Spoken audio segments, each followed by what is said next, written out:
हाय, good morning girls. मैं Mrs Sangeeta Jacob's हूँ। आपका इतिहास की क्लास में स्वागत करती हूँ। आज मैं आपको दूसरा पाठ पढ़ाऊंगी जिसका शीर्षक है राजा, किसान और नगर। इस पाठ का पहला भाग आज हम पढ़ाएंगे। तो बच्चों, टॉपिक का नाम है राजा, किसान और नगर। और इस पाठ में हम देखेंगे कि 600 ईस्वी पूर्व से 600 ईस्वी तक के बीच का जो काल था उसमें क्या क्या परिवर्तन हुए और क्या क्या विकास हुआ। राजा, किसान और नगर, इनमें क्या विकास हुए। तो इनको जानने के लिए हम सबसे पहले स्रोत को देखेंगे।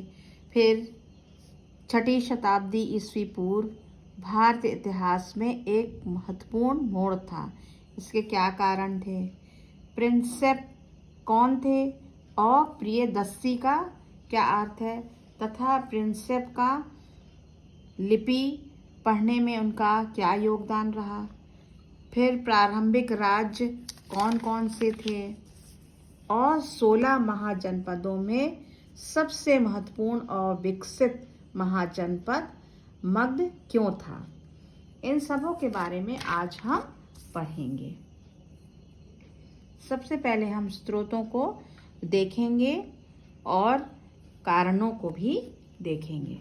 तो हड़प्पा सभ्यता के अंत के बाद 1500 वर्षों के लंबे अंतराल में उपमहाद्वीप के कई भागों में विकास हुआ। यही समय था जब सिंधु नदी एवं उसकी उपनदियों के किनारे रहने वालों लोगों ने ऋग्वेद का लेखन किया। इस काल में उपमहाद्वीप के उत्तर भारत, दक्कन पठार, कर्नाटक जैसे क्षेत्रों में किसानों की बस्तियों के अस्तित्व के प्रमाण मिलते हैं। दक्कन और दक्षिण भारत के क्षेत्रों में चरवाहा बस्तियों के प्रमाण भी मिलते हैं। दक्षिण भारत के शवों के अंतिम संस्कार के नए तरीके भी सामने आए, जिसमें महापाषाण के बड़े पत्थरों के ढांचे मिले हैं। कई स्थानों पर शवों के साथ विभिन्न प्रकार के बर्तन तथा लोहे से बनी वस्तुएं जैसे बर्छे, फावड़े, हंसिए, त्रिशूल आदि पाए गए हैं। ईसा पूर्व 6ठी शताब्दी से नए परिवर्तनों के प्रमाण मिलते हैं, जैसे प्रारंभिक राज्यों, साम्राज्यों और रजवाड़ों का विकास। पूरे महाद्वीप में नए नगरों का उदय हुआ। इतिहासकारों ने विभिन्न स्रोतों जैसे अभिलेखों, सिक्कों, शिलालेखों, भवनों आदि सामग्री से इस विकास या परिवर्तनों के जानने का प्रयास किया। अब हम देखेंगे कि ये प्रिंसेप कौन थे। तो बच्चों, प्रिंसेप जो थे वो ईस्ट इंडिया कंपनी के एक अधिकारी थे और इनका पूरा नाम था जेम्स प्रिंसेप। और इनका लिपि पढ़ने में बहुत बड़ा योगदान रहा। सन 1830 ईस्वी में भारतीय अभिलेखों के अध्ययन में कुछ प्रगति हुई, जब ईस्ट इंडिया कंपनी के एक अधिकारी जेम्स प्रिंसेप ने ब्राह्मी और खरोष्ठी लिपियों का अर्थ निकाला। इन लिपियों को पढ़ा और बच्चों, इन्होंने बहुत मेहनत करी इन लिपियों को पढ़ने में और इनका अर्थ निकालने में, और वाकई में ये तारीफ के काबिल था। उसने देखा कि अधिकतर अभिलेखों और सिक्कों पर एक राजा प्रियदर्शी का वर्णन है। प्रियदर्शी का अर्थ है बच्चों प्रियदर्शी, जिसका प्रियदर्शी का अब हम अर्थ देखेंगे और इसका अर्थ है देखने में सुंदर या सुंदर लगने वाला। तो ये प्रियदर्शी शब्द जो है वो अशोक के लिए प्रयोग किया जाता था। अशोक को प्रियदर्शी अशोक के नाम से पुकारा जाता था या बुलाया जाता था। कुछ अभिलेखों पर राजा का नाम अशोक लिखा था, जो कि बुद्ध ग्रंथों के अनुसार भारत के महान शासकों में से एक था।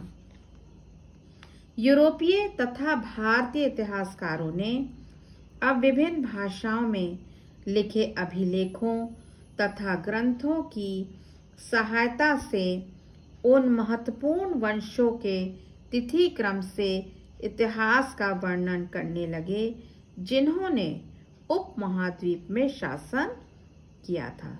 तो भारतीय इतिहासकारों ने जेम्स प्रिसेप्स की मदद से, उनकी सहायता से इन सभी कार्यों को किया। और वाकई में यदि 1830 में ये भारत नहीं आते तो और लिपि को नहीं पढ़ते, उनका अध्ययन नहीं करते, तो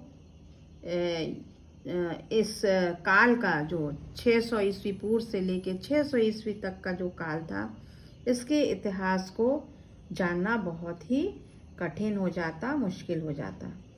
इस प्रकार 20वीं शताब्दी के आरंभ तक प्राचीन भारत के राजनीतिक इतिहास की रूपरेखा सामने आई। साथ ही उन्होंने राजनीतिक, सामाजिक और आर्थिक परिवर्तनों की ओर अपना ध्यान केंद्रित किया। अब हम प्रारंभिक राज्यों के बारे में देखेंगे बच्चों कि उस समय कौन कौन से राज्यों का विकास हुआ और उदय हुआ। भारत के प्राचीन इतिहास में 6ठी शताब्दी ईस्वी पूर्व एक महत्वपूर्ण युग माना जाता है। इस युग में राज्यों का उदय हुआ, लोहे का अधिक प्रयोग होने लगा था और बच्चों सिक्के बनाए जाने लगे थे। इस काल में बौद्ध तथा जैन धर्मों का उदय हुआ। इन धर्मों के ग्रंथों में 16 महाजनपदों का वर्णन है। इन 16 महाजनपदों में वज्जी, मगध, कौशल, कुरु, पंचाल, गांधार और अवंती का वर्णन बार बार आता है। तो इससे ये प्रतीत होता है कि ये महाजनपद अन्य जनपदों से अधिक शक्तिशाली थे। गांधार को छोड़कर सभी गंगा यमुना की घाटियों में स्थित थे। और ये बच्चों हम इस नक्शे में देखेंगे इन महाजनपदों को। ये गांधार है, ये भी नदी के किनारे स्थित है। उसके बाद ये है मगध, जिसके बारे में हम पढ़ रहे हैं, उसकी राजधानी राजगीर। फिर ये है वज्जी, कौशल, पांचाल, कुरु और अवंती। तो ये जो महाजनपद थे ये बहुत ही इनका वर्णन जो है बार बार आता था। तो इससे हम ये कह सकते हैं कि ये बहुत ही शक्तिशाली होंगे और बहुत ही महत्वपूर्ण महाजनपद होंगे। इन महाजनपदों को इतना महत्वपूर्ण क्यों कहा गया है? इन जनपदों को इसलिए महत्वपूर्ण कहा गया है क्योंकि ये सभी असमान्य थे, यानी कि कुछ ज़्यादा इम्पोर्टेंट थे, कुछ कम थे, या कुछ ज़्यादा विशाल थे, कुछ छोटे थे। इन महाजनपदों के मुखिया को राजा कहा जाता था।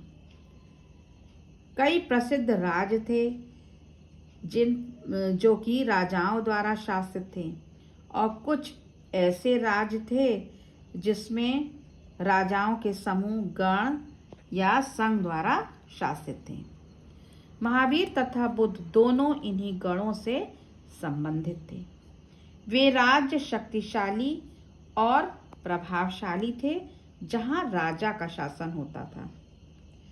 वज्जी संघ जैसे अन्य कुछ राज्यों में राजा या गण सामूहिक रूप से भूमि आदि संसाधनों को देखते थे। प्रत्येक महाजनपद की एक राजधानी होती थी जिसे किले से घेरा जाता था। इन राजधानियों के रखरखाव, सेना तथा अधिकारियों पर व्यय करने के लिए आर्थिक स्रोत की आवश्यकता होती थी। 6ठी शताब्दी ईस्वी पूर्व से ब्राह्मणों ने संस्कृत भाषा में धर्मशास्त्रों की रचना का कार्य आरंभ किया। इन धर्मशास्त्रों में शासकों तथा अन्य सामाजिक वर्गों के लिए नियम लिखे होते थे। ये ध्यान दिया जाता था कि शासक क्षत्रिय वर्ण का ही हो। शासकों का काम किसानों, व्यापारियों और शिल्पकारों से कर वसूलना तथा भेंट स्वीकारना था। दूसरा धन इकट्ठा करने का उपाय था पड़ोसी राज्यों पर आक्रमण करके धन इकट्ठा करना। तो धन की बहुत अधिक आवश्यकता थी और राजधानियों के रखरखाव के लिए, सेना के लिए, अधिकारियों के व्यय के लिए, तो इन सबों के लिए ये कर लेते थे और भेंट को भी स्वीकार करते थे तथा पड़ोसी राज्यों पर आक्रमण करके धन को इकट्ठा करते थे। धीरे धीरे कुछ शक्तिशाली राज्यों ने अपनी सेना तैयार कर ली तथा अफसरों की भर्तियां भी शुरू कर दी थी। अन्य शासक किसानों में से ही सैनिकों की भर्ती कर लेते थे। तो ये बच्चों हमने देखा कि जो महाजनपद थे ये क्यों इतने महत्वपूर्ण माने जाते थे। और ये जो 16 महाजनपद थे इनमें से एक बहुत ही महत्वपूर्ण था और वो था मगध। तो मगध के बारे में अब हम देखेंगे कि ये इतना महत्वपूर्ण क्यों था। 6ठी से 4ठी शताब्दी ईस्वी पूर्व में मगध, जो कि वर्तमान समय में हम उसे बिहार कहते हैं, सबसे शक्तिशाली एवं विस्तृत महाजनपद बन गया था और ये बहुत ही महत्वपूर्ण था। आधुनिक इतिहासकार इसके कई कारण बताते हैं। तो हम देखेंगे इन कारणों को। तो पहला है, मगध क्षेत्र में खेती की उपज बहुत अच्छी होती थी। इसकी भूमि बहुत उपजाऊ थी। लोहे की खदानें थीं जिससे उपकरण और हथियार बनाना सरल था। और ये लोहे की जो खदानें थी वो वर्तमान समय में हम झारखंड में देखते हैं कि वहाँ पे लोहे की खदानें अभी भी मिलती हैं, अभी भी हैं वहाँ। जंगलों में हाथी बहुत थे जो सेना के एक महत्वपूर्ण अंग थे। मगध साम्राज्य के उत्तर की ओर गंगा, पूर्व की ओर सोन तथा पश्चिम की ओर चंपा नदियां बहती थी, जिससे आवागमन सस्ता व सुलभ था। दक्षिण में विंध्याचल तथा 3 तरफ नदियों से घिरे होने के कारण मगध साम्राज्य चारों ओर से सुरक्षित था। सेना बहुत ही विशाल थी जिसमें बड़ी संख्या में पैदल, घुड़सवार, रथ और हाथी शामिल थे। प्रारंभिक बौद्ध और जैन लेखकों के अनुसार मगध के बिंबिसार, अजातशत्रु और महापद्मनन जैसे महत्वाकांक्षी शासकों ने मगध को शक्तिशाली बनाने में कुछ नीतियों को अपनाया था। इन नीतियों के द्वारा ही उन्होंने अपने राज्य का विस्तार भी किया। इन शासकों के मंत्री इन नीतियों को लागू करते थे। फिर हम मगध की राजधानी को देखेंगे। शुरू में आरंभ में राजगीर, जिसको राजगाह भी कहते हैं, को मगध की राजधानी बनाया था। इस राजगीर शब्द का अर्थ है राजाओं का घर। 5 पहाड़ियों के बीच बसा राजगीर एक किलेबंद शहर था।